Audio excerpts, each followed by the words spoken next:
तो आज हमारा टॉपिक है राजस्थान के त्योहार। राजस्थान के त्योहार। और मैं चाहता हूं कि ये टॉपिक करें अपने अच्छे से। राजस्थान के त्योहार। कुछ चीजें बताऊंगा आपको, जो चीजें हो सकता है आपके लिए नई हो। देखो, त्योहार कैसे डिसाइड करते हैं कि आज कौन सा त्योहार है, कौन सा नहीं है। कौन सी चीज जो मैं बताती है त्योहार? कैलेंडर बताता है ना। कैलेंडर देखते तब पता लगता है ना कि आज कौन सा त्योहार है, कौन सा नहीं है। तो त्योहार पढ़ने से पहले देख लेते हैं कैलेंडर क्या होता है। ठीक है, कैलेंडर क्या होता है। तो भाई ये कोई टाइम लाइन है, समय रेखा। ये कब से चली आ रही है हमें नहीं पता है। मैं समझाने वाली चीज समझा रहा होता ना तो एक बार जब मैं समझा रहा हूं तो यहाँ देख लिया करो थोड़ा सा है। नहीं, कोई दिक्कत नहीं है। ये कोई टाइम लाइन है, मान लो कोई समय पीछे कब से स्टार्ट हुआ था हमें नहीं पता। ठीक है, और ये कोई टाइम चलता जा रहा है और ये अनवरत चलता रहा है, कंटिन्यू चलता ही जा रहा है। तो एक टाइम लाइन पे क्या है, कुछ एक दो पॉइंट ऐसे रहे होंगे जहां से हमने मान लिया कि इस पॉइंट से एक नई चीज हुई होगी, उसको हमने एक नया चीज मान लिया। इससे जैसे आप मान लो जन्मे हो, आप इस पॉइंट पे जन्मे हो और आज आपको पूछता हूँ आप कितने साल के होगे, तो आप कहते हो सर 27 साल का हो गया। आपने 27 साल कैसे अनुमान लगाया? क्योंकि आप इस पॉइंट पे जन्मे थे, उसके बाद आपने कैलकुलेट किया है। तो ऐसे ही क्या हुआ, जब टाइम लाइन चल रही थी ना, तो एक ईस्वी आती है। जब हम टाइम लाइन किस में कन्वर्ट करते हैं? हमारे ईस्वी में। हम किस में करते हैं? ईस्वी सन में। ईस्वी सन का मतलब जो हम अंग्रेजी कैलेंडर है। अभी कौन सी ईस्वी सन चल रहा है? 2026 चल रहा है। 2026 चल रहा है ना? नहीं चल रहा है क्या? हाँ तो बोलो ना, रिस्पॉन्स दो। कौन सा 2026 चल रहा है? तो इसको मान लिया हमने जीरो। मान लो कभी यहां से ईस्वी सन स्टार्ट हुआ था। ठीक है, इससे पहले भी घटनाएं हुई होगी, ऐसा तो है नहीं कि सिर्फ ईस्वी सन हुआ, इसके बाद भी घटनाएं हुई होगी और कंटिन्यू चल रही है। तो हम पढ़ेंगे कैलेंडर में इससे पहले भारत के लिए क्या सही था, इससे पहले इसके बाद में भारत के लिए क्या काम का है। तो इस ईस्वी सन से ठीक 57 साल पहले, ठीक 57 वर्ष पहले, क्योंकि पहले भी कुछ ना कुछ तो चल रहा था। यहां पे जो संवत स्टार्ट हुआ था उसको बोला गया था विक्रम संवत। क्या बोला गया? विक्रम संवत। और इस ईस्वी के 78 साल बाद, कितने? 78 साल बाद, किसके? ईस्वी के 78 ईयर्स के बाद जो संवत चला वो कौन सा चला? शक संवत। ठीक है, अभी एक बार समझ लो ये शक संवत क्या है, विक्रम क्या है, ईस्वी क्या है, बाद में समझाऊंगा। अभी सिर्फ इतना समझो कि वो ईस्वी सन है, कोई एक पॉइंट था जहां से ईस्वी सन स्टार्ट हुआ और वो पॉइंट माना जाता है जब ईसा मसीह जन्मे थे। माना जाता है कि जब ईसा मसीह जन्मे थे ना, वो पॉइंट ये ईस्वी सन माना जाता है। और ईसा मसीह के जन्म से ठीक 57 वर्ष पहले विक्रम संवत शुरू हुआ था। एक राजा था उज्जैन का, विक्रमादित्य। उसने शकों को हराया था और हराने के बाद अपनी छाप छोड़ने के लिए कि आज के दिन मैंने शकों को हराया तो आज से नया वर्ष शुरू करता हूं मैं। शक जाति थी ना, शक क्या थे? विदेशी माने जाते थे और राजा ने हरा दिया कि आज से करता हूं। और ये था शक संवत। ये शक अलग है, ध्यान रखना। इसको शुरुआत किया था कनिष्क ने। इसकी शुरुआत की थी कनिष्क ने 78 ईस्वी बाद। तो और कुछ नहीं देखना, आपको इतना ध्यान रखना है कि ईस्वी सन से 57 वर्ष पहले तो विक्रम संवत शुरू होता है, ईस्वी सन के 78 वर्ष बाद शक संवत शुरू होता है। ठीक है, ये चीज समझ में आ गई? इसमें वो मैं बता दूंगा आगे। अगर मान लो आपको ईस्वी दे रखा है, ठीक है, यानी 2026 दे रखा है, एग्जाम्पल के साथ समझाऊंगा। 2026 दे रखा है, अब आप कैसे निकालोगे? आपको विक्रम संवत पूछे तो कैसे निकालोगे? तो विक्रम संवत निकालना है ना, तो ईस्वी से ये पहले आया था, यानी कि ये सन इसमें जुड़ेंगे। भाई ये तो ऑलरेडी है ही, 57 साल तो पहले आ गया, तो ये क्या करेंगे? जुड़ेंगे इसमें। तो इसमें हम क्या कर देंगे? 57 ऐड कर देंगे। 57 ऐड कर देंगे तो ये क्या बन जाएगा? विक्रम संवत बन जाएगा। ठीक है, अब ईस्वी सन के 78 वर्ष बाद आया ये, यानी ईस्वी में से 78 घटा देंगे। घटा देंगे तो वो क्या आ जाएगा? शक संवत आ जाएगा। यानी ईस्वी में से माइनस कर देंगे 78, तो वो क्या आ जाएगा हमारा? शक संवत। अब एग्जांपल के लिए 2026 चल रहा है, विक्रम संवत निकालना है तो 2026 में 57 जोड़ो, 7 और 6 13, 5 और 2 7 और 1 8 और 20 का 20, यानी 2083 विक्रम संवत चल रहा है। अभी 2026 ईस्वी चल रही है, लेकिन विक्रम संवत कौन सा चल रहा है? 2083 चल रहा है। कैसे पता लगा? क्योंकि हमने 57 ने क्या कर दिया, इसमें ऐड कर दिया, जोड़ दिया। ठीक है, अब मैं आपको बोलता हूं कि बताओ अभी शक संवत कौन सा चल रहा है, तो आप क्या करोगे? इसमें से 78 घटाओगे, क्या करोगे? सब्ट्रैक्ट करोगे ना। थोड़ा सा मैथ उलझ गई है ना, यहाँ पे गणित आ गई, कोई नहीं और समझ में आएगा। तो इसमें से 78 घटाओ, तो 16 में से 8 गए 8, 11 में से 4 गए 7 गए 4, और 1900, 1948 शक संवत चल रहा है अभी। अभी आपसे वही पूछे शक संवत कौन सा चल रहा है, तो 1948। फिर से समझाता हूं एक बार, समझ में नहीं आया तो। ईस्वी सन में 57 साल जोड़ दो तो क्या आएगा, विक्रम संवत। और ईस्वी सन में 78 साल घटा दो तो क्या आएगा, शक संवत। और शक और विक्रम के बीच में कितना गैप है, कितने वर्षों का गैप है, कई बार प्रश्न पूछा गया है। तो इन दोनों को ऐड कर दो, 78 और 57 जोड़ेंगे तो कितना आ जाएंगे, 135 वर्ष। इतना गैप है इन दोनों के बीच में। ठीक है, 8 और 7 15 हो गए, 7 और 5 12 और 1 13, 135 वर्ष का गैप हो गया। तो एक बार फिर से देख लो, कंफ्यूजन नहीं होना कि अगर ईस्वी सन दे रखा है और आपको विक्रम संवत पूछे तो क्या करना होगा, उसमें 57 ऐड करने हैं। और ईस्वी सन दे रखा है, शक संवत पूछे तो 78 घटाएंगे, क्योंकि ये घटना 78 साल बाद हुई थी, तो घटा देंगे। ये पहले हुई थी तो जोड़ देंगे। आया समझ में आपके, थोड़ा थोड़ा आएगा। कहाँ रह रही है कमी, बताओ मेरे को कंफ्यूजन बताओ कि यहाँ कंफ्यूजन हो रहा है सर, बताओ। हाँ, किस पॉइंट पे कंफ्यूजन हो रहा है कि सर इस पॉइंट पे कंफ्यूजन हो रहा है कि मेरे को ये चीज समझ में नहीं आई। नहीं, वही है सिंपल सा फॉर्मूला, ये याद रखो बस, इस चीज को याद रखना, ये याद रखना इससे। तो ईस्वी में से 57 जोड़ोगे तो विक्रम आ जाएगा, ईस्वी में 78 घटाओगे तो क्या आ जाएगा, शक संवत आ जाएगा। और इन दोनों के बीच का गैप, इन दोनों को जोड़ोगे तो 135 वर्ष आ जाएगा। ठीक है, अब कल को मान लो जैसे ये तो जैसे विक्रम संवत शुरू हुआ, शक संवत शुरू हुआ, ऐसे आगे और भी संवत आएंगे, हिजरी संवत आएगा, आगे टाइम बढ़ता गया तो हिजरी संवत आया। उसके बाद में उससे पहले गुप्त संवत आ गया था, फिर हिजरी आएगा, फिर हर्षवर्धन का संवत आया, फिर अकबर ने चलाया था इलाही संवत, वो अकबर ने अपने टाइम चलाया था। अब मान लो कोई एक ऐसा आदमी आ जाए और वो 1950 को कह दे आज से मैं नया कैलेंडर चलाऊंगा, क्योंकि इस दिन क्या हुआ था, मेरा जन्म हुआ था। 1950 में कौन जन्मे थे, भाई और बहनों आप मेरी बात मान लो, मोदी जी जन्मे थे। तो मोदी जी कल को कहते मैं कल से नवो कैलेंडर चलाऊंगा, तो वो कैलेंडर कब से स्टार्ट होगा, 1950 से। 17 सितंबर 1950 के जन्मे थे ना।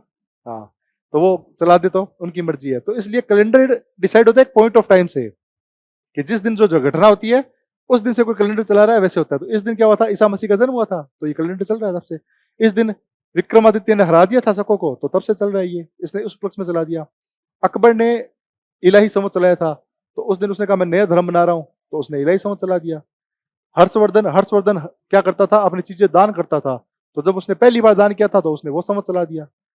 तो एक घटना से जुड़े होते हैं। अब जैसे आपका जन्म हुआ ना, तो वो घटना है, उसके बाद आप काउंट करते हो मैं कितने साल का हो गया, जन्म के बाद ही तो काउंट करते हो। इतना थोड़ा थोड़ा समझ में आ गया। अब देख लेते हैं क्या है विक्रम संवत, क्या है शक संवत, क्या है ईस्वी संवत, क्या है, ये सब देख लेते हैं विस्तार से। विस्तार से देखेंगे, धीरे धीरे देखेंगे, ताकि चीजें आपको क्या आए, समझ में आए। ठीक है, तो सबसे पहले ईस्वी करवा देता हूँ, फिर ईस्वी के परिप्रेक्ष्य में शक, या फिर कंटिन्यू ऐसे चले, विक्रम चले फिर ईस्वी चले फिर शक संवत चले, क्रम से चले ना। तो सबसे पहले विक्रम संवत कराता हूँ। चलो लिखो विक्रम संवत, विक्रम संवत, विक्रम संवत लिया, लिख लिया। अब हम क्या पढ़ रहे हैं, कैलेंडर पढ़ रहे हैं, कैलेंडर पढ़ रहे हैं ना हम। पूरे संसार में 3 ही टाइप के कैलेंडर होते हैं, पूरे संसार में सिर्फ 3 ही प्रकार के कैलेंडर होते हैं। कौन कौन से, एक तो होता है सूर्य आधारित, सूर्य आधारित, इसका मतलब है सूर्य आधारित का मतलब होता है कि पृथ्वी सूर्य के चारों ओर चक्कर कितने दिनों में लगाती है, पृथ्वी सूर्य के चारों ओर चक्कर कितने दिनों में लगाती है बताओ, एक वर्ष में लगाती है। एक वर्ष में कितने दिन हो गए, 365। तो सूर्य आधारित कैलेंडर होंगे, उसमें दिन कितने हो गए, 365 दिन होंगे। जो सौर आधारित होगा इसको कहते हैं सोलर बेस्ड इंग्लिश में। 365 दिन, 5 घंटे 48 मिनट और 46 सेकेंड, पूरा तो ये है, लेकिन हम 365 लेके चलेंगे। ठीक है, दरअसल लगाती है 365 दिन 5 घंटे 48 मिनट और 46 सेकेंड में, वो नहीं देखना अपने को। एक कैलेंडर सूर्य आधारित हो गया, एक होता है चंद्र आधारित, चंद्र आधारित जो चंद्रमा पे आधारित होता है, यानी चंद्रमा पृथ्वी के चारों ओर चक्कर कितने दिनों में लगाता है, तो वो कितने दिनों में लगाता है, चंद्रमा लगभग लगभग उतने दिनों में लगाता है जितना पृथ्वी का एक महीना होता है। एक महीना कितना, 30 दिनों में होता है। और चंद्रमा भी पृथ्वी के चारों ओर चक्कर है ना, कितने दिनों में लगाता है, 29.53 दिन में, लगभग 30 ही हो गई है। और 12 महीने से इसको मल्टीप्लाई करेंगे ना तो ये दिन आ जाएंगे 354 दिन। यानी जो चंद्रमा पे आधारित कैलेंडर होगा उसमें दिन कितने होंगे एक साल में, और जो सूर्य पर आधारित होगा उसमें कितने होंगे 365 दिन। ठीक है, दो टाइप के तो ये कैलेंडर हो गए। एक होता है तीसरा जिसको कहते हैं चंद्र सौर, यानी जो चंद्रमा और सूर्य इन दोनों पे आधारित है, चंद्र सौर आधारित। यहां तक समझ में आएगा? ये बताओ, ऊपर वाले दोनों समझ में आएगा? है वापस समझाता हूं अगर नहीं आया तो, लास्ट में थोड़ा कंफ्यूजन है। जो सूर्य आधारित कैलेंडर होगा, सूर्य आधारित कैलेंडर का मतलब होता है कि पृथ्वी सूर्य के चारों ओर चक्कर कितने दिनों में लगाती है। अपने को पता है जब पृथ्वी एक कंप्लीट करती है तो एक साल हो जाता है। एक साल कितने दिनों का होता है 365 दिन, लगभग 365 दिन का होता है ना, तो 365 दिन लिख दिए। यानी जो सूर्य आधारित कैलेंडर होगा उसमें दिन कितने हो गए 365 हो गए।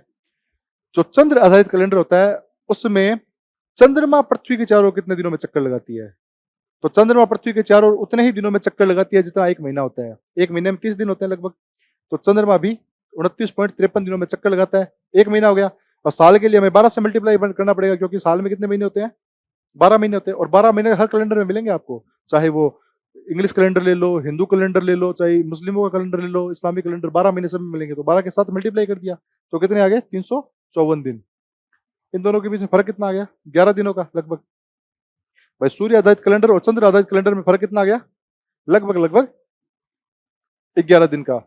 इस बात को याद रखना अभी यहाँ पे, ठीक है, इस बात को एक बार याद रखना कि 11 दिन का क्या आ रहा है, इनमें फर्क आ रहा है। और तीसरे प्रकार का कैलेंडर क्या हो गया सौर चंद्र आधारित, ठीक है, लूनी सोलर कहते हैं इसको, लूनी सोलर।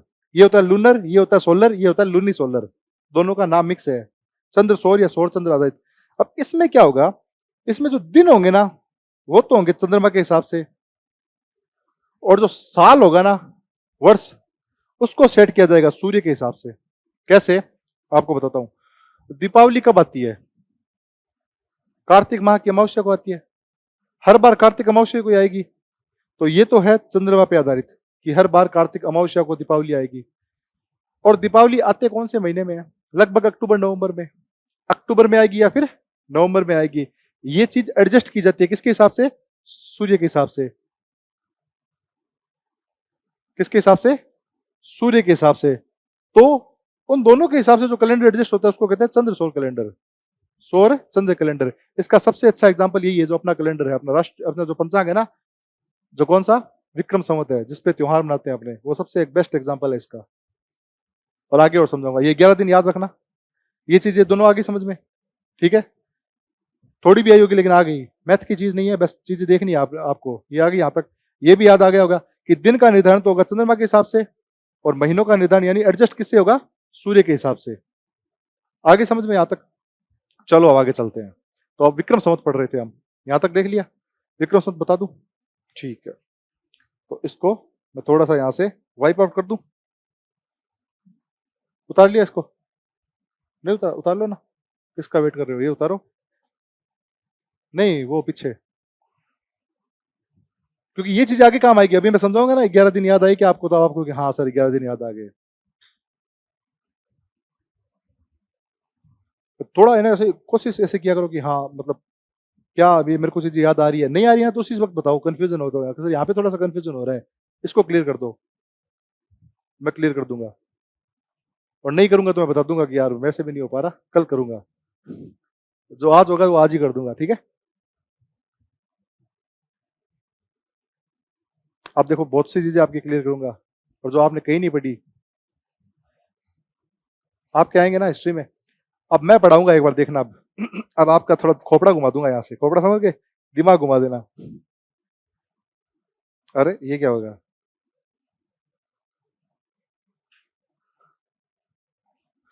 चलो विक्रम संवत, ठीक है। विक्रम संवत शुरू कब हुआ था या किसने किया था, राजा विक्रमादित्य ने, उज्जैन के राजा थे विक्रमादित्य, उज्जैन के राजा थे, ठीक है। शकों को हराया था, वो सब लिखने की जरूरत नहीं है, शकों को हराया था। इसमें महीने कितने होते हैं? 12। कितने महीने होते हैं? 12। ठीक है। कौन कौन से होते हैं? मैं यहां लिख रहा हूं, और एक बार तो मैं लिख चुका हूं, वापस भी लिख रहा हूं, लिख लेना। वही वही है, वो हिंदू महीने होते हैं, वही है। तो लिख लो। सबसे पहला महीना हो गया चैत्र, वैशाख, ज्येष्ठ, आषाढ़, श्रावण, भाद्रपद, आश्विन, कार्तिक, मार्गशीर्ष। एक और क्या नाम है मार्गशीर्ष का?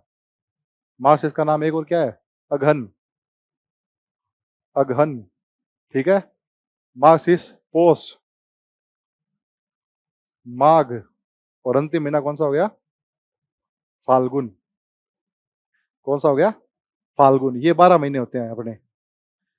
लगभग मार्च अप्रैल में चैत्र आता है।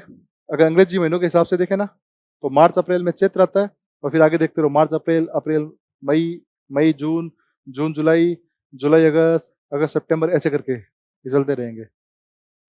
ये अपने हैं 12 महीने एक बार।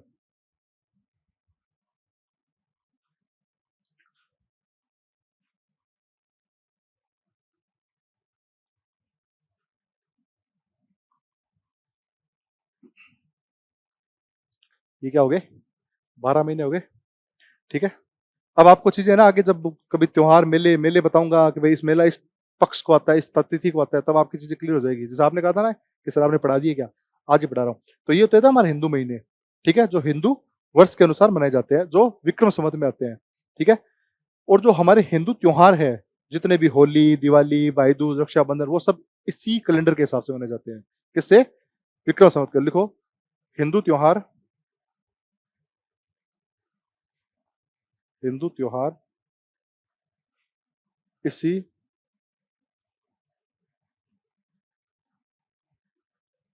कैलेंडर के अनुसार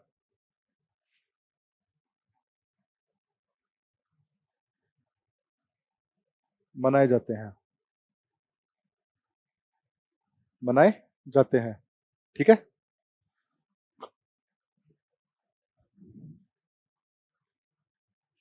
और जैसे आज डेट क्या है?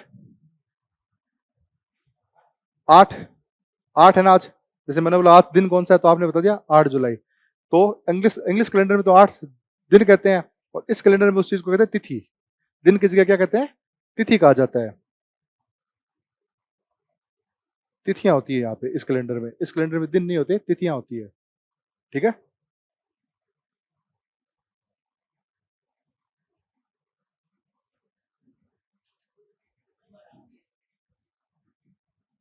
वो भी समझाऊंगा, सब समझा दूंगा, टेंशन मत लो। अब एक चीज और बताता हूँ। जैसे चित्र है, विशाख है, ज्येष्ठ है, आषाढ़ है, 12 के 12 महीने हो गए। अब अपने हिंदू महीनों की एक खास बात है। अंग्रेजी कैलेंडर 1 तारीख से स्टार्ट होगा, 1 जनवरी, और 31 जनवरी को खत्म हो जाता है। ठीक है। फिर फरवरी स्टार्ट हो गया, 1 फरवरी, 2 फरवरी, ऐसे। अपना जो महीना है ना, इसमें 2 पक्ष होते हैं। पहला पक्ष आएगा कृष्ण पक्ष, और दूसरा पक्ष आएगा शुक्ल पक्ष। तो ये अपने दिन की संख्या 15-15 होगी। 15 दिन कृष्ण पक्ष के होंगे, और 15 दिन शुक्ल पक्ष के होंगे। अब आप कहते हो सर ये क्या है, तो ये है, आपको समझ सकता हूँ थोड़ा डायग्राम की सहायता से। ये डायग्राम देखो, दिख गया?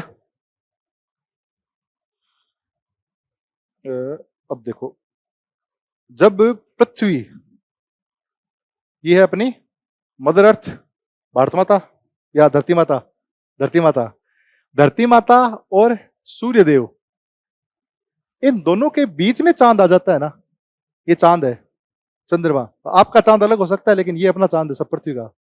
ठीक है। तो ये इन दोनों के बीच में आता है, वो तो होती है अमावस्या। वो क्या होती है?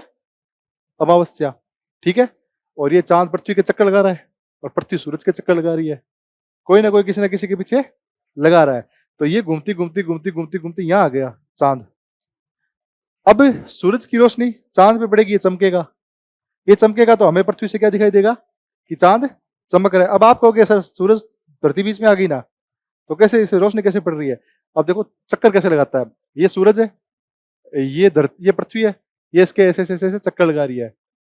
और जो चांद है ना, ये कोई इसके पीछे ठीक पीछे नहीं होता, वो ये यहाँ पे ऐसे चक्कर लगाता है, ऐसे ऊपर नीचे। अब इसकी रोशनी आएगी नहीं आएगी यहाँ पे, अब ये चमकेगा तो हमें यहाँ से दिखेगा नहीं दिखेगा, इसके ठीक पीछे नहीं होता।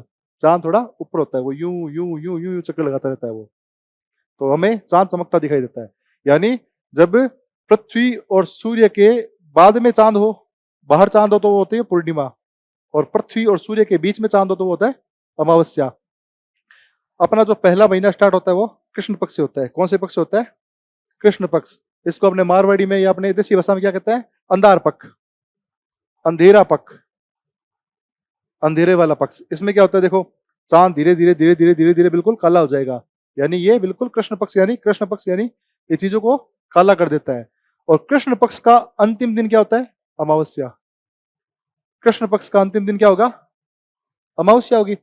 कृष्ण पक्ष खत्म हो गया अमावस्या के बाद, फिर आता है शुक्ल पक्ष। शुक्ल पक्ष को कहते हैं अपने देसी भाषा में चांदन पक्ष या चांदनी वाला पक्ष, जो रोशनी लेके आता है, जो नई ऊर्जा लेके आता है।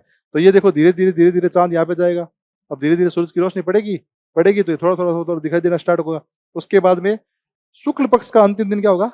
पूर्णिमा। क्या होगा? पूर्णिमा, जिस दिन चांद हमें फुल दिखाई देता है।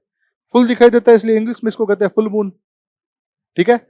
और जब चांद यहाँ पे गायब हो जाता है तो लोगों को दिखता नहीं है, उसके बाद थोड़ा सा दिखता है, यानी यह मानते हैं कि यहाँ पे चांद पैदा हुआ है, इसलिए इसको कहते हैं इंग्लिश में न्यू मून। अमावस्या को इंग्लिश में क्या कहते हैं? New moon. और इसको क्या कहते हैं? Full moon. इस दिन चांद हमें पूरा दिखाई देता है। तो यही समझ में, चांदल पक्ष क्या होता है, शुक्ल पक्ष क्या होता है। 15 दिन होता है। प्रतिपदा, जो पहला दिन होता है ना, उसको या तो एकम कहा जाता है या प्रतिपदा कहा जाता है। तो अगर कहीं प्रतिपदा लिखा है ना कि भाई मेला लगता है चैत्र शुक्ल प्रतिपदा को, तो वो प्रतिपदा एकम है, ध्यान रखना। वो प्रतिपदा इसकी भी हो सकती है, इसकी भी हो सकती है, शुक्ल पक्ष की भी हो सकती है और कृष्ण पक्ष की भी हो सकती है। तो प्रतिपदा का मतलब एक है, यहाँ पे ध्यान रखना, एकम, पहला दिन, स्टार्टिंग वाला दिन। प्रतिपदा यानी प्रत्यर्पण करना, महीना स्टार्ट करना। तो ये चीज आगे समझ में, एक प्रतिपदा, द्वितीय, तृतीय, ऐसे ऐसे होता है, फिर वापस प्रतिपदा स्टार्ट हो जाएगा 15 दिन बाद। तो अगर मैं आपको पूछूं, अब मेरी तरफ देखो, शुक्ल पक्ष का अंतिम दिन कौन सा होगा? शुक्ल पक्ष का अंतिम दिन कौन सा होगा? पूर्णिमा होगी। बहुत बढ़िया। यानी शुक्ल जो पंचमी हो गई, 15 को होता है ना भाई, 14 के बाद 15 आती है, तो वो 15वीं क्या होगी? पूर्णिमा होगी। शुक्ल पक्ष का अंतिम दिन पूर्णिमा और कृष्ण पक्ष का अंतिम दिन अमावस। ये चीज याद रहेगी, ठीक है। चलो बहुत बढ़िया, होशियार हो यार सारे तो आप, गजब, ठीक है। तो अब ये किस दिन स्टार्ट होता है और किस दिन खत्म होता है ये साल, ये देख लेते हैं। ये साल किस दिन स्टार्ट होता है और किस दिन खत्म होता है, लिखो।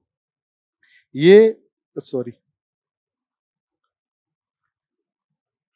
ये शुरू होता है चैत्र शुक्ल प्रतिपदा से। शुक्ल प्रतिपदा से ये वर्ष शुरू होता है चैत्र शुक्ल प्रतिपदा से। जैसे अंग्रेजी कैलेंडर शुरू कब होता है? 1 जनवरी से। 1 जनवरी से अंग्रेजी कैलेंडर शुरू होता है, वैसे ये विक्रम संवत शुरू होगा चैत्र शुक्ल प्रतिपदा, यानी चैत्र महीने के शुक्ल पक्ष की एकम से शुरू होता है ये। और ये खत्म कब होगा? अब आप बताओ, ये अंत कब होगा इस साल का? अंतिम दिन कौन सा होगा इस साल का? विक्रम संवत का अंतिम दिन कौन सा होगा? जैसे अंग्रेजी कैलेंडर का 31 दिसंबर होता है, 31 दिसंबर के ठीक बाद 1 जनवरी आती है। अगर पूछो 1 जनवरी के ठीक पहले क्या आता है? 31 दिसंबर तो आती है। तो चैत्र शुक्ल प्रतिपदा से ठीक पहले क्या आएगा? चैत्र अमावस्या। कृष्ण पक्ष खत्म हुआ है और कृष्ण पक्ष का अंतिम दिन क्या होता है? अमावस्या। तो इससे ठीक पहले क्या है? शुक्ल पक्ष स्टार्ट हो रहा है, तो कृष्ण पक्ष का अंतिम दिन आएगा। कृष्ण पक्ष का अंतिम दिन क्या होता है? अमावस्या। तो इससे अंतिम दिन क्या होगा इस वर्ष का? चैत्र अमावस्या। चैत्र अमावस्या। अब थोड़ा सा कंफ्यूजन आपको ये होगा कि सर चैत्र तो कृष्ण पक्ष से आप कह रहे थे स्टार्ट हो रहा है महीना, शुक्ल पक्ष से नया साल स्टार्ट हो रहा है, क्या कर रहे हो आप? आया कंफ्यूजन कि फाल्गुन में होना चाहिए था ये तो एंड, क्योंकि लास्ट महीना आप फाल्गुन बता रहे हो, तो एंड तो फाल्गुन में होना चाहिए था, लेकिन आप तो इसी को बीच में डाल दिया। देखो बात सही है, होना तो स्टार्ट उससे चाहिए था, लेकिन ये देखा कृष्ण पक्ष क्या करता है? कृष्ण पक्ष हमें कहां से कहां लेके जाता है? कृष्ण पक्ष लेके जाता है हमें से, हमें ये देखो चांदनी से अंधेरे की ओर, यहाँ चांदनी थी, चांदनी से अंधेरे की ओर लेके जाता है, और शुक्ल पक्ष हमें अंधेरे से रोशनी की ओर। तो हमारे जो पूर्वज थे ना, वो कहें भाई नया वर्ष स्टार्ट ही करना है तो इस दिन से करें ना जब हम अंधेरे से रोशनी की ओर जाएं।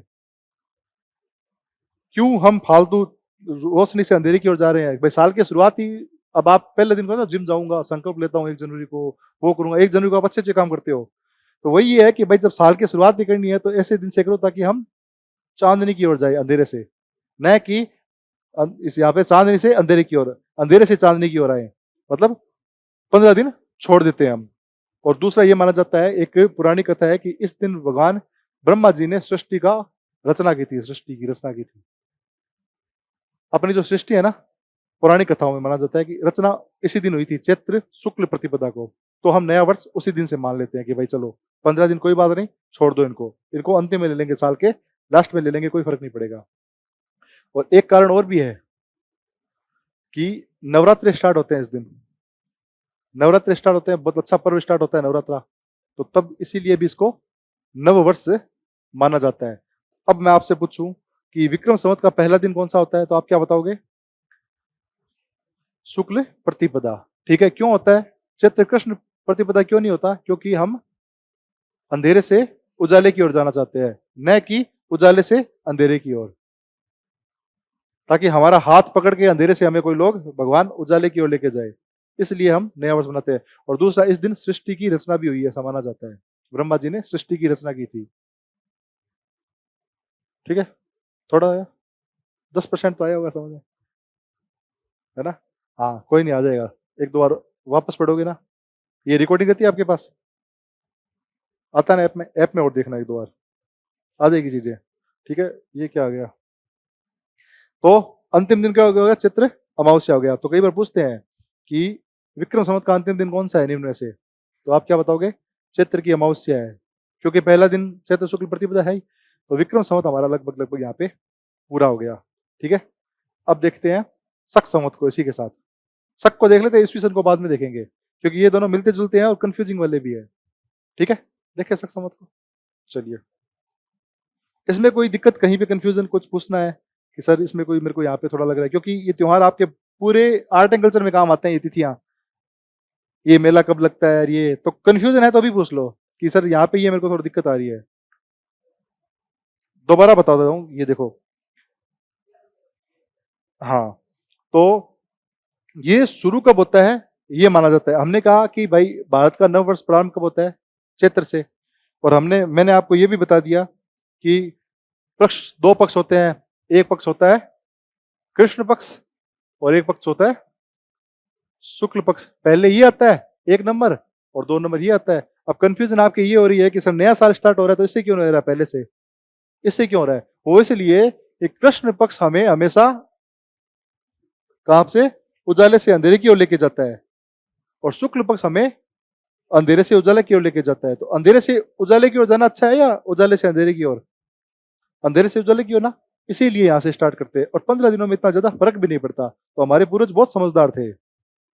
और दूसरा रीजन क्या है? इस दिन क्या हुआ था? ब्रह्मा जी ने सृष्टि की रचना भी की थी, और नवरात्रे भी इसी दिन से प्रारंभ होते हैं। ऐसे करके कुछ छोटे मोटे रीजन है। ठीक है, अब आ गया थोड़ा समझ में? और चलो कोई नहीं, ये हो गया हमारा विक्रम संवत। ठीक है, हिंदू त्योहार इसी कैलेंडर के अनुसार मनाए जाते हैं, इंपॉर्टेंट है, ध्यान रखना, अपने सारे त्योहार इसी कैलेंडर के अनुसार मनाए जाते हैं। ठीक है, अब आप कभी पूछ ले आपको दीपावली कब है, तो आप कंफर्म कह सकते हो क्या इस बार 29 जनवरी, 29 नवंबर को आई, अगली बार पता चले 8 अक्टूबर को आ गई, फिर पता चले कभी 22 अक्टूबर को आ गई, ये घूमती रहती है। लेकिन लेकिन कार्तिक अमावस्या को आएगी, ये फिक्स है। और वो कार्तिक अमावस्या क्या होती है? तिथि होती है, और ये तिथि किस में होती है? इस पंचांग में होती है। चलिए अब देखते हैं अपने शक संवत।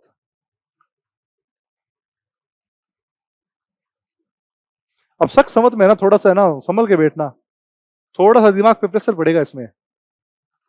चीजें क्या है, थोड़ी सी ऊपर से भी जाएगी और समझने की कोशिश भी करना।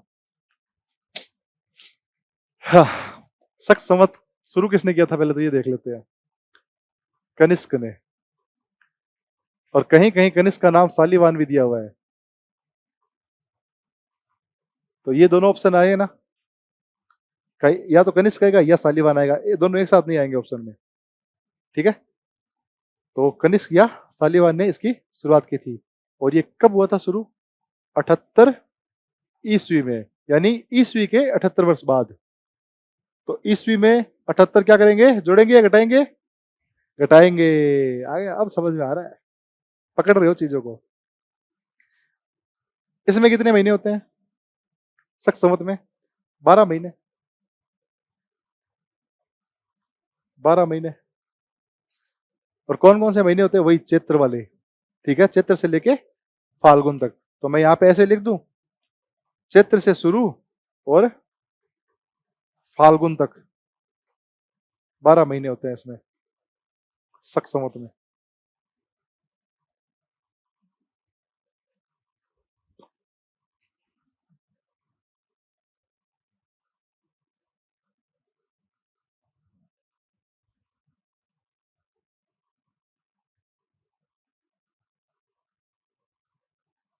वापस विक्रम संवत पे लेके जाऊंगा आपको जब मैं ईस्वी सन कराऊंगा उसके बाद।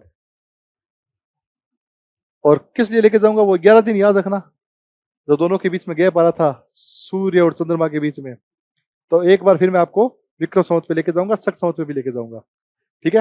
वो शक संवत की शुरुआत हो गई कनिष्क शालिवाहन द्वारा 78 ईस्वी बाद शुरू हुआ था। 12 महीने होते हैं चैत्र फाल्गुन से। इसका पहला दिन कौन सा होता है? इसका पहला दिन कौन सा होता है? इस संवत का जो पहला दिन होता है वो होता है चैत्र कृष्ण एकम। ये बिल्कुल फॉलो कर रहा है जो रूल होना चाहिए था। ये चैत्र कृष्ण पक्ष की एकम या प्रतिपदा से स्टार्ट होता है इसका पहला दिन, चैत्र कृष्ण एकम। क्योंकि जो साउथ में है ना, इस कैलेंडर को ज्यादा मानते हैं, साउथ में, दक्षिण भारत में इस कैलेंडर को ज्यादा मानते हैं शक संवत को, तो वो मानते हैं चैत्र कृष्ण एकम पहला दिन है। और अंतिम दिन, अंतिम दिन बताओ? फाल्गुन पूर्णिमा। बहुत बढ़िया, फाल्गुन माह की पूर्णिमा।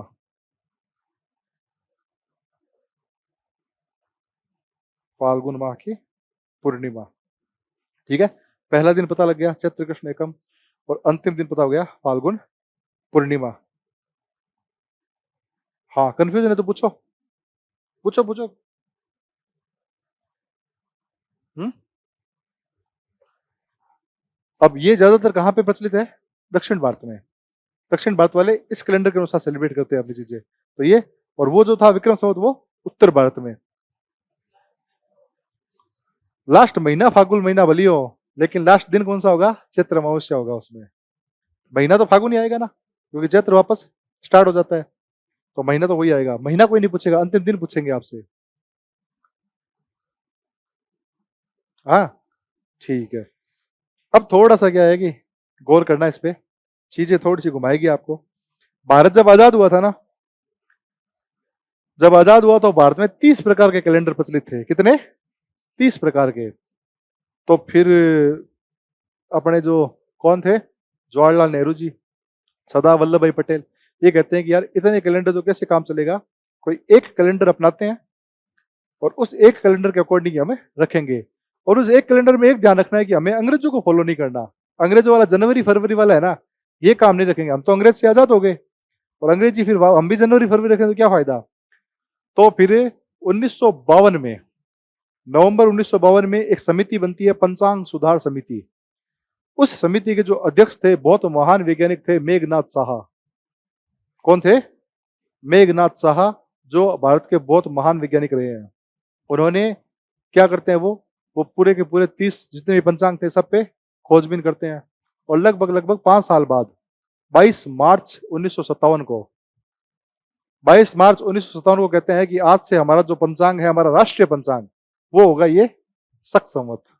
कौन सा होगा? शक संवत। शक संवत होगा। उन्होंने विक्रम संवत को नहीं लिया।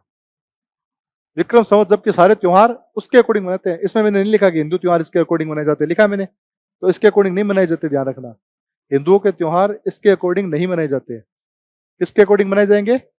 विक्रम संवत के अकॉर्डिंग, ठीक है। अब क्या होता है कि उन्होंने ले तो लिया शक संवत। अब दिक्कत क्या आई कि ये आधारित है चंद्रमा पे।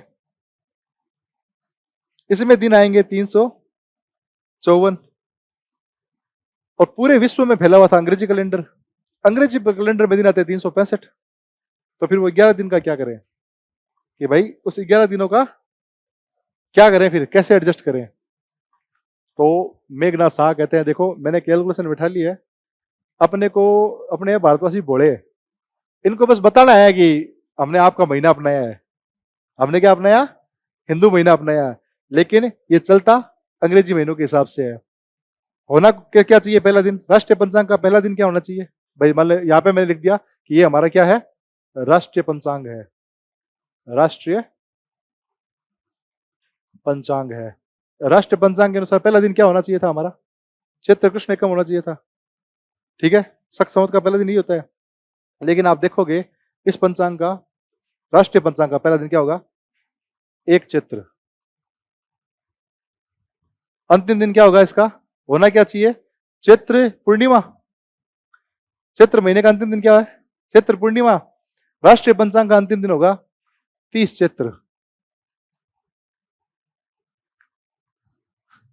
राष्ट्रीय पंचांग का अंतिम दिन क्या होगा? तो ये तो वही बात होगी, 1 जनवरी, 2 जनवरी, 3 जनवरी, 30 जनवरी, तो इसका भी अंतिम दिन 30 चैत्र।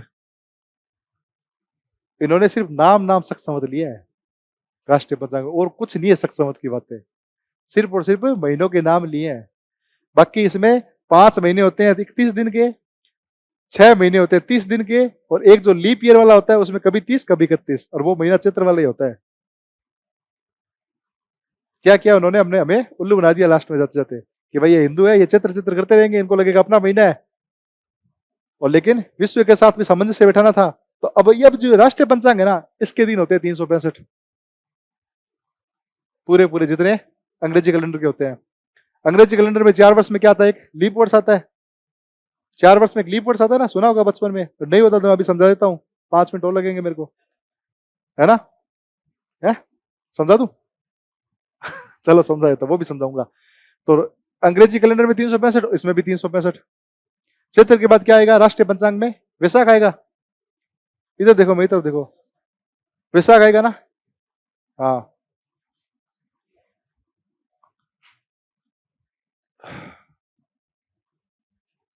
चैत्र के बाद क्या आएगा? मैं राष्ट्रीय पंचांग की बात कर रहा हूं।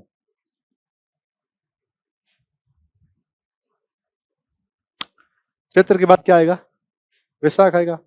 राष्ट्रीय पंचांग का 17वां दिन क्या होगा? वैशाख महीने का 17वां दिन क्या होगा? ये होगा 17 वैशाख। दिमाग लगाने की जरूरत नहीं है। और यही अगर ओरिजिनल शक संवत की बात करें तो 17वां दिन होगा वैशाख शुक्ल द्वितीया। वैशाख शुक्ल द्वितीया आएगी 17वां दिन, क्योंकि 15 दिन तो कृष्ण पक्ष के हो गए, फिर शुक्ल पक्ष का एक 16वां दिन और शुक्ल पक्ष का दो यानी द्वितीया, वो हो गया 17वां दिन शक संवत के अनुसार। लेकिन ये चलेगा अपने राष्ट्रीय पंचांग के अनुसार। तो ये फर्क है राष्ट्रीय पंचांग में और शक संवत में। ठीक है, तो ये भी अब लिखने की बात है तो लिख लो। लिखो, नवंबर 1952 में, नवंबर 1952 में मेघनाद साहा, मेघनाद साहा की अध्यक्षता में, मेघनाद साहा की अध्यक्षता में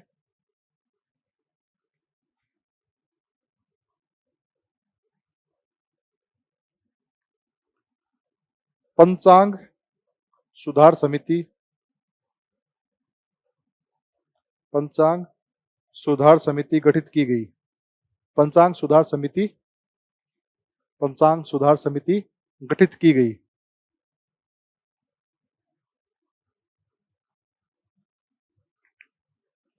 ठीक है, जिनकी सिफारिशों पर, जिनकी सिफारिशों पर, जिनकी सिफारिशों पर 22 मार्च 1957 को, 22 मार्च 1957 को शक संवत को राष्ट्रीय पंचांग बनाया गया। 22 मार्च 1957 को शक संवत को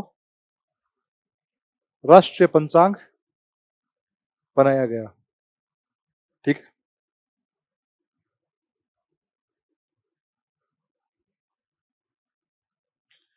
और पूछे ना कि राष्ट्रीय पंचांग का पहला दिन कौन सा होगा? फिक्स है 22 मार्च होगी, और लीप वर्ष होगा उस दिन 21 मार्च होगी। ठीक है, लेकिन यहाँ पे अपने जो ओरिजिनल शक संवत है वहां पे डिसाइड नहीं कर सकते, चैत्र कभी भी आ सकता है। चैत्र का कृष्ण की एकम कभी भी आ सकती है, कभी 8 जनवरी को आ सकती है, मान लो 8 मार्च को आ गई, कभी 9 मार्च को होगी, कभी 11 को आ गई, वो चलती रहेगी, क्योंकि तिथि फिक्स नहीं होती। अब आप क्या करोगे, ये ना हमारे वो घर वाले दादा है ना, आप कभी अपनी दादी से पूछना, हाँ, कि भाई आप हमारा मेरा जन्म कब हुआ था, तो वो ऐसे नहीं कहेंगे आपका जन्म, वो नहीं कहेंगे। वो कहेंगे तेरा तेरा जन्म तो चांदनी 14 को हुआ था, और वैसाख का महीना था, और ऐसे बोलेंगे वो। तो वो होते हैं अपने घर वालों के महीने। और हम जो बोलते हैं जनवरी फरवरी वाले, ये हमारे स्टैंडर्ड वाले जो अंग्रेजी महीने हैं, हमें और नहीं पता। तो दादियां और मम्मियां ये इस हिसाब से बताती है हमारी जन्म तिथि। ठीक है ना। तो ये आ गया समझ में अब, शक में राष्ट्रीय संवत में क्या फर्क है, राष्ट्रीय पंचांग कैसे अपनाया गया, और उसमें 365 दिन क्या होते हैं। अब देखो, मैं आपको एक बात बताता हूँ, ये देख लिया हमने यहां तक, ये देख लिया विक्रम संवत। विक्रम संवत में दिन कितने होते हैं, 300। चंद्रमा पे आधारित है ना ये। कौन कह रहा है सूर्य पर आधारित है, किसने कहा, कहीं लिखा मैंने? मैंने बोला था विक्रम संवत सूर्य पर आधारित है? मैंने नहीं बोला, वापस देख लेना। ये आधारित है, चंद्रमा पर आधारित कैलेंडर है विक्रम संवत। विक्रम संवत किस पर आधारित है, चंद्रमा पर। ठीक है, अब इसका एग्जांपल दे दूं मैं आपको। कौन सा? 354। हाँ, शक पे भी 354 होते हैं। अच्छा, अच्छा, तो मैं जो बता रहा हूँ वो देखो। ठीक है, 354 दिन विक्रम में, और 354 दिन ही जो शक संवत ओरिजिनल है, राष्ट्रीय पंचांग वाला नहीं। राष्ट्रीय पंचांग में तो चैत्र 1 चैत्र 2 चैत्र 30 होता है। शक संवत ओरिजिनल कौन सा है, ओरिजिनल कौन सा शक संवत है, जिसमें चैत्र कृष्ण एकम आता है, जो चैत्र कृष्ण एकम से शुरू होता है और फाल्गुन पूर्णिमा पर खत्म होता है, वो ओरिजिनल है। उसमें भी 12 महीने हैं, उसमें भी तिथि सेम रहेगी। मतलब जिस दिन विक्रम संवत में चैत्र शुक्ल प्रतिपदा है, उस दिन शक संवत में क्या होगा, चैत्र शुक्ल प्रतिपदा ही होगी, या अलग होगी? भाई उत्तर भारत में जिस दिन दिवाली मना रहे हैं, उस दिन दक्षिण भारत में नहीं मनाएंगे क्या? दक्षिण भारत में उसी दिन मनाएंगे, यानी उनका कैलेंडर भी सेम ही होगा हमारे साथ। यानी शक और विक्रम संवत में दिनों की संख्या कितनी होगी, 354 होगी महीने में। ठीक है, एक साल में कितने दिन होते हैं, 365। एक साल में अपने जो अंग्रेजी कैलेंडर है, दिन कितने बच गए? मैंने आपको कहा था सूर्य और चंद्रमा में दिन कितने बचेंगे, याद रखना, 11 दिन बच गए। अब एक बात बताओ, ऐसे 11 दिन बच गए, ठीक है, दीपावली होली आ रही है, दीपावली आ रही है अभी नवंबर में, अब 11 दिन कम करो, फिर दीपावली आएगी अक्टूबर में, फिर 2-3 साल बाद और 11 दिन कम करो, फिर दीपावली आएगी सितंबर में। ठीक है, फिर 11 दिन कम करते रहो, हर साल 11 दिन कम होंगे। तो ऐसे ऐसे करते दीपावली आ गई अब जनवरी में, वापस फरवरी में आ गई, जनवरी में आ गई दीपावली। ठीक है, और वापस घूम के फिर ऐसे चलती रहेगी। अब होली कब आती है, मार्च में या अप्रैल में आती है? नॉर्मली मार्च अप्रैल में आती है ना, कभी मार्च या कभी फरवरी में आती है। ठीक है, 11-11 दिन 3 बार कम कर दो, होली आएगी जनवरी में। अब आपने जनवरी में किसी के ऊपर डाल दिया ठंडा पानी, अब आपको कि बुरा ना मानो, होली है, तो वो बुरा मानेगा नहीं मानेगा? तो होली कब आनी चाहिए, फरवरी या मार्च में आनी चाहिए। तो इसके लिए हमारे जो पूर्वज थे उन्होंने बहुत अच्छा आइडिया सोचा, उन्होंने कहा कि एक साल हो गया विक्रम संवत का, ठीक है, दूसरा साल फिर हो गया, उसमें भी कितने दिन आएंगे, 354 दिन आएंगे, और दूसरे साल में भी फिर कितने दिन आ गए, 11 दिन वापस रह गए। 11 दिन पहले साल वाले, 11 दिन दूसरे साल वाले, टोटल कितने दिन इकट्ठे हो गए, 22 दिन इकट्ठे हो गए। एक साल और ले लिया, तीसरा साल, तीसरे साल में भी 354 दिन है, और तीसरे साल में भी 11 दिन कम पड़ गए, और 22 दिन पहले वाले थे, तो टोटल कितने हो गए, 33 दिन हो गए, यानी एक महीना हो गया। तो विक्रम संवत और शक संवत में हर तीसरे साल अधिक मास होता है, एक मास जोड़ दिया जाता है, एक महीना जोड़ दिया जाता है। जैसे इस साल अधिक मास है, ये ज्येष्ठ का महीना था ना, जो 2 ज्येष्ठ थे अपने, जेठ का महीना, तो वो इसलिए होता है। तो विक्रम संवत में नीचे पॉइंट बना के लिखो, विक्रम संवत में लिखो,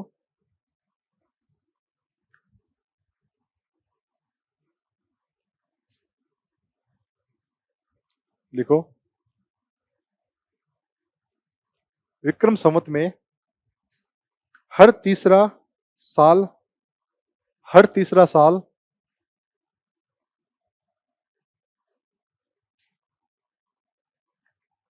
हर तीसरे साल में तीसरे साल में अधिक मास, या फिर इसको मल मास भी कहते हैं,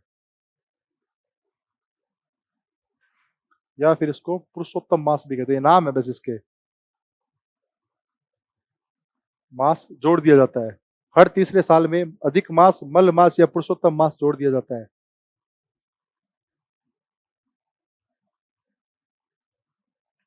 क्यों जोड़ते हैं, कारण पता लग गया, ताकि दीपावली आए अक्टूबर नवंबर में ही, होली आए फरवरी मार्च में ही, और वापस इसको लेके आ गए अपने, तो वापस जनवरी में लेके आ गए, एक महीना एक्स्ट्रा जोड़ दिया, ठीक है। और महीना किस हिसाब से जोड़ा जाता है, मान लो इस बार तकड़ी गर्मी पड़ रही है, जैसे इस साल बहुत अच्छी गर्मी की संभावना थी, तो ज्येष्ठ माह जोड़ दिया, क्योंकि जेठ का महीना बहुत गर्म होता है। और कभी मान लो कि एक महीना थोड़ा ठंडा पड़ेगा, ठीक है, ये लगेगा कि इस बार थोड़ी सर्दी ज्यादा है, तो सर्दियों का एक महीना जोड़ देंगे, जैसे कार्तिक जोड़ देंगे, सर्दियों का महीना होता है कार्तिक, माघ शीर्ष जोड़ देंगे, वैसे जोड़ दिया जाता है। ये गणनाएं बहुत उच्च लेवल पे होती है। यहाँ तक समझ में आई चीजें, 11 दिन कैसे ऐड होते हैं। तो विक्रम संवत में हर तीसरा साल क्या होगा, अधिक मास होगा या मल मास होगा। और क्यों होगा, क्योंकि दिनों की संख्या 33 दिन एक्स्ट्रा आ गए, यानी एक महीना लगभग एक्स्ट्रा आ गया। अब देखो, एक महीना आने के बाद भी 3 दिन बच गए ना, ये तब आपका छठी सातवीं भेड़ू आ गई, सातवीं आठवीं भेड़ू आ गई, वो एक साथ अब आती है, 2 तिथियां एक साथ आ जाती है। कभी कभी कहते हैं ना कि आज तो यार सातवीं और आठवीं भेड़ी है, तो वो इसको सेटल करने के लिए, इन 3 दिन एक्स्ट्रा 3 दिनों को सेटल करने के लिए थोड़ा सा चीजें, पर चीज अच्छी लगी ना थोड़ी, यार कुछ हम अपना देख रहे हैं, सीख रहे हैं।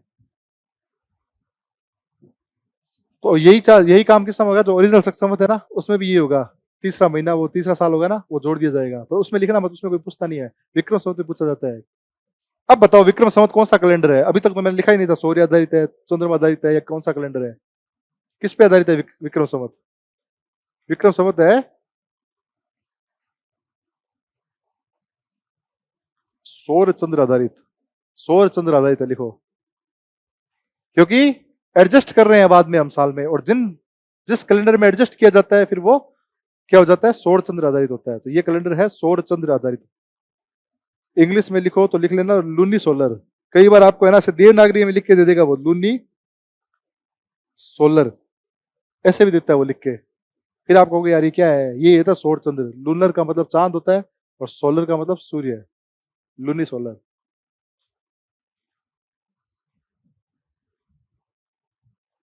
आए समझ में, थोड़ी थोड़ी आई है,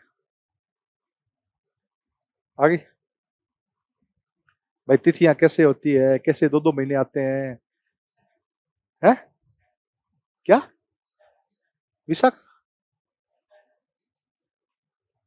3 दिन का पंचक्कर, वो यार वो पंचांगिक गणना होते हैं, वो उनके कोई नक्षत्र आते हैं एक दूसरे के ऊपर जाते हैं, 2-3 एक कुंडली में आ जाते हैं, वो चीजें बहुत हाई लेवल की है। तभी तो मैं तक कहता हूँ ना, आज के टाइम में लोग ज्योतिष देखते हैं ना, पंचांग, भाई शुभ मुहूर्त बता दिया, शादी कराई शुभ मुहूर्त पे, बहुत अच्छा शुभ मुहूर्त देखा, साल बाद डिवोर्स हो गया, दहेज के झगड़े हो गए, क्यों, क्योंकि वो शुभ मुहूर्त था ही नहीं। ओरिजिनल पंचांग किसी को पढ़ना आज के टाइम आता ही नहीं है, कुछ एक पंडे हैं जो बनारस में है, उनको छोड़ दो। पंचांग पढ़ना ऐसा नहीं है कि कैखा गड़े जैसा, बहुत उच्च लेवल का ज्ञान चाहिए, वो है ही नहीं, वो लोगों ने थोड़ा बहुत सीखा, हाँ हाँ हाँ फलानी दिन शुभ मुहूर्त तय करवा दो, फिर कुंडली देखिए कुछ और। अगर ओरिजिनल पंचांग के अनुसार कुछ चीजें होती है तो वास्तव में शुभ होती है वो, और वो पढ़ने वाले लोग है ही नहीं अभी, तो वो ऐसे करते हैं। नहीं नहीं, टाइम अप नहीं हुआ, 4:15 तक है, रुको रुको अभी, ठीक है। ये समझ में आ गया शक समझ, उसको मत देखो, वो घड़ी आगे पीछे घूमती रहती है, ठीक है, ये घड़ी चलेगी। शक और विक्रम में कोई नहीं, नहीं सर, सर को पता है मेरे को, सर आएंगे, सर से बात हो रखी है मेरी, 4:15 या 4:20 पे छोड़ूंगा आपको। तो शक और विक्रम में कोई कंफ्यूजन है क्या, चीजें समझ में आ गई, राष्ट्रीय पंचांग और शक की चीजें समझ में आ गई, कैसे गैप निकलता है समझ में आ गया, 354 दिन वाला और 365 दिन वाला गैप कैसे निकलता है, ठीक है। तो ये भी कौन सा हो गया, ये भी सौर चंद्र आधारित हो गया, कौन सा, शक संवत भी कौन सा हो गया, इसके आगे भी लिख लो, सौर चंद्र आधारित। ये भी सौर चंद्र आधारित कैलेंडर है।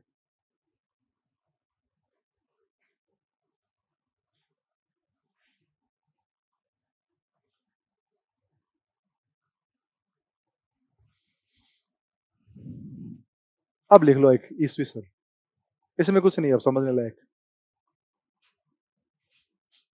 ये जो नॉर्मल तुम लोग जानते ही हो उसको, तो ईस्वी सन लिख लो। इसको क्या कहते हैं? और ग्रेगेरियन कैलेंडर,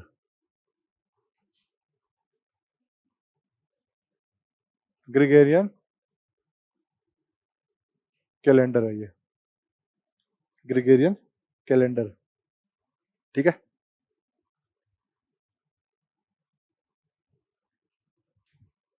इसको सामान्य संवत भी कहते हैं, सामान्य संवत भी कहते हैं। ठीक है, अच्छा जो विक्रम संवत लिखा था ना,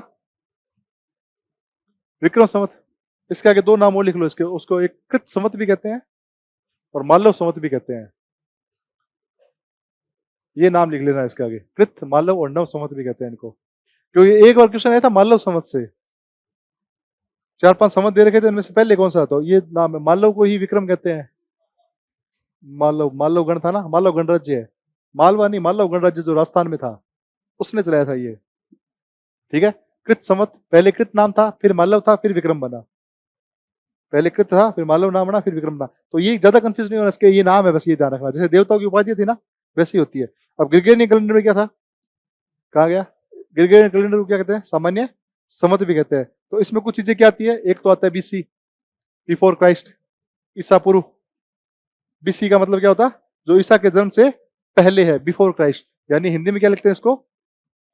ईसा पूर्व। ठीक है, एक आ गया एडी, जो साल है, मानो 2026 लिखेंगे तो क्या लिखेंगे आज? 2026 एडी। एडी का वास्तविक अर्थ होता है एनो डोमिनी, एनो डोमिनी, एनो डोमिनी होता है इसका वास्तविक। इसका ये लैटिन वर्ड है, इसका मतलब होता है इन the year of our God, हमारे प्रभु के साल में, यानी इस साल प्रभु क्या हुए थे? जन्मे थे, तब से स्टार्ट हुआ था AD, in the year of our God. और आजकल एक चीज बहुत ज्यादा प्रचलन में है, वो है सीई, जिसको कहते हैं सामान्य संवत, इंग्लिश में कहते हैं कॉमन एरा, कॉमन एरा। और इसके आगे बी लग जाएगा तो बिफोर कॉमन एरा वो हो जाएगा, यही ईसा पूर्व वाला बीसी। ये हो गया सी कॉमन एरा और बीसी बिफोर कॉमन एरा। ये शुरू कब से माना जाता है? जिस दिन ईसा मसीह का जन्म हुआ था, ईसा मसीह जन्म के 8 दिन बाद,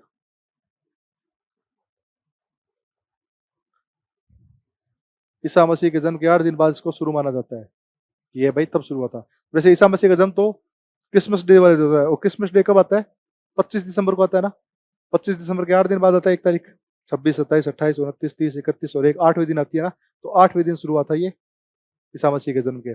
लेकिन क्या है कि बाद में कुछ लोगों ने कैलकुलेशन ऐसी कर दी, गड़बड़ कर दी जनवरी फरवरी में, तो उस गड़बड़ की वजह से आज के टाइम में वो जो निर्धारण है वो समय वो होता है ईसा मसीह के जन्म के 4 साल बाद। ऐसा माना जाता है कि ईसा मसीह जब 4 साल के थे तब से शुरू हुआ था, क्योंकि वो सिर्फ कैलकुलेशन की गणना थी, वो गड़बड़ थी कैलकुलेशन की। कई पुस्तकों में आपको लिखा मिलेगा कि ईसा मसीह के जन्म के 4 साल बाद ये शुरू हुआ था नया वर्ष, तब नहीं हुआ था, हुआ उसी दिन था, लेकिन गड़बड़ हो गई कैलकुलेट करने में। इसमें महीने कितने होते हैं? 12 12 महीने होंगे ना, या नहीं होते क्या? 11 ही होते हैं क्या? 12 महीने तो ऐसे क्या शकल बना रखी है यार। मतलब वो अभी तक विक्रम संवत वाले गए नहीं क्या दिमाग से? 12 महीने होते हैं।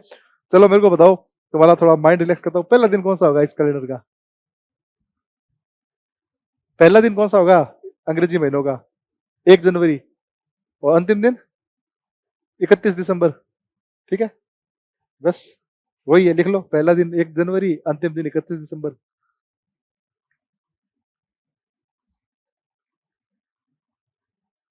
इतना कॉन्फिडेंस डाउन हो जाता है क्या? ये पहले पढ़े नहीं होंगे आपने कभी, है ना? तभी अब पढ़ोगे ना कभी भी, फिर भी कंफ्यूज रहोगे। अगर अभी आज जाके रिविजन नहीं किया तो। आज जाते ही रिवाइज कर लेना, और जब वीडियो चढ़ जाए ना, कल तक वीडियो निकल जाएगा, ये आज रेंडरिंग होके कल चढ़ जाएगा, कल एक बार देखना जरूर वीडियो, उसमें चीजें और क्लियर होगी वीडियो में। ठीक है, 12 जनवरी। और एक 1582 में क्या हुआ था, एक पोप थे, पोप ग्रेगरी अष्टम, ग्रेगरी अष्टम, इन्होंने इस कैलेंडर को शुद्ध किया था, तो उनके नाम से ग्रिगोरियन पड़ गया, ये ग्रिगोरियन इन्हीं के नाम से पड़ा था। लिखो 1582 ईस्वी में पोप ग्रेगरी अष्टम द्वारा, पोप ग्रेगरी अष्टम द्वारा इस कैलेंडर को शुद्ध किया गया। इस कैलेंडर को शुद्ध का मतलब कुछ त्रुटियां थी वो निकाली गई, तभी जाके पता लगा कि ये 4 साल आ रहा है यहाँ पे। इस कैलेंडर को शुद्ध किया गया और इन्हीं के नाम से ग्रिगोरियन कैलेंडर नाम पड़ा, ये इन्हीं के नाम से क्या पड़ा, ये ग्रिगोरियन कैलेंडर।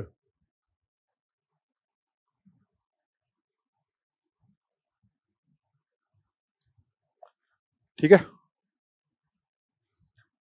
इसके 12 महीनों के नाम याद है ना, जनवरी फरवरी मार्च, जो सबसे पहले सीखते हैं, याद है ना। ठीक है, और तो क्या था इसमें, 12 महीने हो गए, जनवरी फरवरी हो गया, पोप ग्रेगरी अष्टम भी हो गया, और सामान्य संवत हो गया। ठीक है, इसमें और तो कुछ खास है नहीं, 12 महीनों के नाम हो गए। अब आगे लिखो, हिजरी संवत, कौन सा संवत है, इस्लामिक कैलेंडर का संवत होता है हिजरी संवत।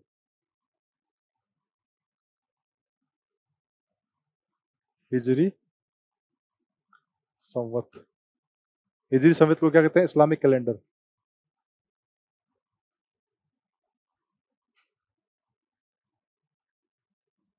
ये कैलेंडर क्या लिखती है, इस्लामिक कैलेंडर। इसकी शुरुआत कब मानी जाती है,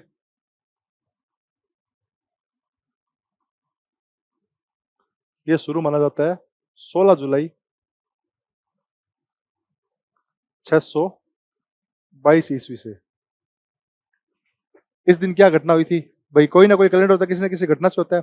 इस दिन मोहम्मद साहब ने मक्का से मदीना यात्रा की थी, यात्रा स्टार्ट की थी, वो है कैलेंडर। लिखो, मोहम्मद साहब द्वारा मक्का से मदीना, इस दिन मोहम्मद साहब ने मक्का से मदीना यात्रा की थी।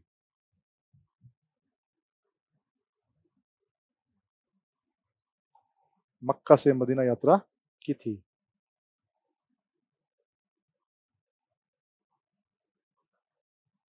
अच्छा, जो इस्लामिक कैलेंडर था, ये जो इस्लामिक कैलेंडर नहीं, जो अपना ईस्वी कैलेंडर था, अंग्रेजी कैलेंडर, वो पूर्ण रूप से सूर्य आधारित है।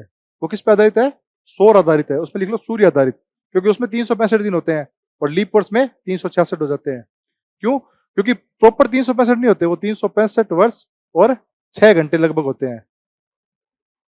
तो एक साल में 365 हो गए, दूसरे में 365, तीसरे में 365 और चौथे में 365, और 6 घंटे जुड़ के 24 घंटे, यानी एक दिन और हो गया, तो चौथा साल इसलिए लीप वर्ष होता है 366 वर्ष का, 366 दिन का। पहले वर्ष में 365 दिन और 6 घंटे हो गए, दूसरे में भी 365 दिन और 6 घंटे, 6 और 6 12 घंटे हो गए दूसरे वर्ष में, तीसरे वर्ष में भी 365 दिन और 12 घंटे पहले, और 6 ये 18 हो गए, और चौथे वर्ष में और 6 घंटे जुड़ गए, तो यानी 24 घंटे हो गए, एक दिन हो गया, तो चौथा वर्ष इसलिए लीप वर्ष होता है 366 दिन का। अब ये कैलेंडर है ना, ये शुद्ध रूप से चंद्रमा आधारित है, इसमें 354 दिन ही होंगे, आप कुछ भी कर लो, कोई आगे पीछे, कोई मल मास, कोई अधिक मास नहीं है। तो लिखो, शुद्ध रूप से चंद्रमा आधारित,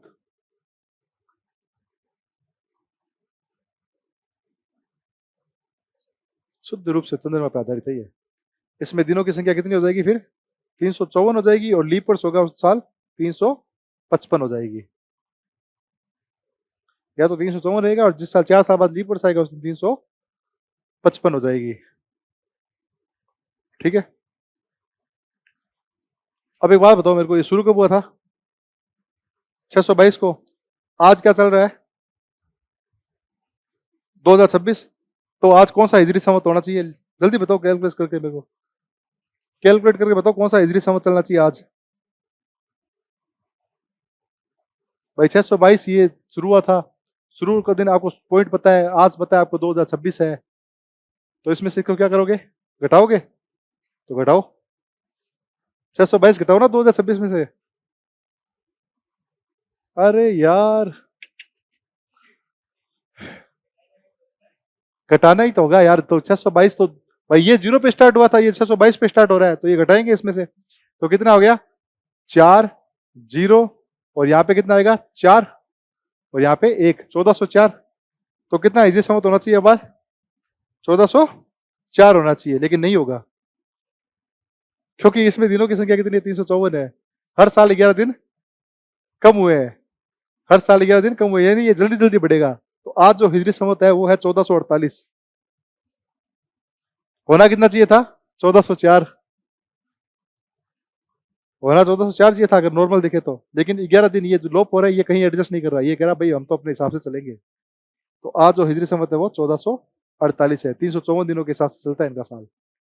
यानी आप देखोगे कि ईद कभी भी आ जाती है, कभी सर्दियों में आ जाती है, कभी गर्मियों में आ जाती है, कभी बारिश में आ जाती है। वो रीजन यही है कि एडजस्ट नहीं करते अपने महीने, ये कह रहा चलना है जैसे चलने दो। इसीलिए जो ईद है ना, कभी सर्दियों में आएगी, कभी गर्मियों में आएगी, कभी बारिश में आ जाएगी, तो कभी कोई से महीने में आएगी, क्योंकि ये 11-11 दिन पीछे चलते रहते हैं। लेकिन हम तो क्या करते हैं, विक्रम संवत में हर 2 साल बाद तीसरा महीना घुसेड़ देते हैं, एडजस्ट कर देते हैं, वापस शुरू से शुरू हो, वापस शुरू से शुरू हो। इसलिए हमारी दीपावली फिक्स अक्टूबर नवंबर में है, और होली फिक्स मार्च अप्रैल के आसपास रहती है, फरवरी मार्च के आसपास रहती है, यही कारण है। इसलिए इनका साल बढ़ गया। होना 1404 चाहिए था, लेकिन फिर भी 44 साल बढ़ गए। ठीक है। हिजरी संवत के 12 महीने होते हैं, उन महीने को नाम लिख लो लास्ट, फिर चलते हैं। इसके 12 महीने होते हैं, महीने सब में 12 होते हैं, ये मैंने आपको बताया था। इन 12 महीनों के नाम बता दो, मान जाऊंगा मैं आपको। हिजरी संवत में चैत्र नहीं होता। लिखो पहला महीना मुहर्रम, मुहर्रम, अरे मुहर्रम, सफर दूसरा महीना, तीसरा लिखो रबी, उनको भी नहीं पता था, मैंने कई जगह पढ़ाया, नहीं आता। रबी उल अव्वल, रबी उल सानी, पहला महीना हो गया मुहर्रम, दूसरा हो गया सफर, तीसरा हो गया रबी उल अव्वल, चौथा रबी उल सानी, पांचवा जमादी उल अव्वल, जमादी उल अव्वल, पांचवा, छठा कौन सा हो गया? जमादी उल सानी। ठीक है। मुहर्रम, सफर, रबी उल अव्वल, रबी उल सानी, जमादी उल अव्वल, जमादी उल सानी, ये तो हो गए 6 महीने। सातवां लिखो इनका रज्जब, आठवां लिखो सव्वाल, नौवां लिखो रमजान। ये तो सुना होगा, रमजान का महीना चल रहा है, वो 9वां महीना होता है रमजान। ठीक है। 10वां लिखो सामान। ठीक है। रमजान, सामान, जिलकादा, जिलकादा, और अंतिम महीना होता है इनका जिलहिज, जिलहिज। ये 12 महीने होते हैं। ठीक है, ये याद रखना है आपको। मुहर्रम, सफर, रबी उल अव्वल, रबी उल सानी, जमादी उल अव्वल, जमादी उल सानी, उसके बाद में रज्जब, सव्वाल, रमजान, शमान, सबान, समान, जिलकदा, जिलहिज। अब होता क्या था कि ये जो इस तरफ वाले देश है ना, लिखोगे क्या? जो इस तरफ वाले देश है ना, भारत के इस तरफ वाले, ये हमारा ग्रेट इंडिया है। ठीक है। इधर पानी की कमी थी। पानी की क्या थी? आज भी है। अरब देशों में पानी कहाँ है? पेट्रोल बहुत है, डीजल बहुत है, पानी नहीं है। ठीक है। तो जहां पानी की कमी होती है ना, आप देखोगे वहां पे अपनी, आपका अगर मान लो दो एक एक 3-4 घंटे पानी मत पियो, आपको प्यास लगे, आपकी जीभ मोटी हो जाएगी, मोटी हो जाएगी ना। फिर आप बोलोगे तो आप कैसे बोलोगे? पापा पानी दो। तो वैसे ही फिर आवाज इनकी होती है जमादियुल जमादियुल सानी, जिलकादा, रजब, मुहर्रम। ऐसे क्यों बोलते हैं? ये इसीलिए बोलते हैं क्योंकि इनकी वहां पे पानी की कमी से थोड़ा वो हो जाता है। ये जियोग्राफिकल इफेक्ट है, ये उनकी जबान ऐसे नहीं होती। चलो बाकी कल पढ़ेंगे, और उम्मीद करता हूँ ये पढ़ के है ना, बाकी कल आपको कल स्टार्ट करेंगे